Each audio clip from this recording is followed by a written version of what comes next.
ang tại thì là đi mày ang giáo thì về hao bên gì anh bị thi đúng với cái này mịt mũi mà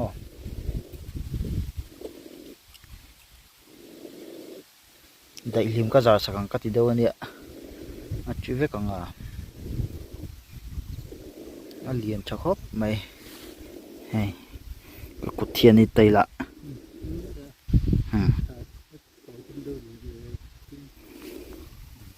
cái cột tụm ai chân liền đấy ấy thọc đó này hồ tây bản này chứ ấy hậu về này khi hồ tây bản này có con một thèm ó cái thọc sao này hay tùy chú này alum tới bố lỗ mà để nó thọc là thầy lâu tới bố ngon lắm này đó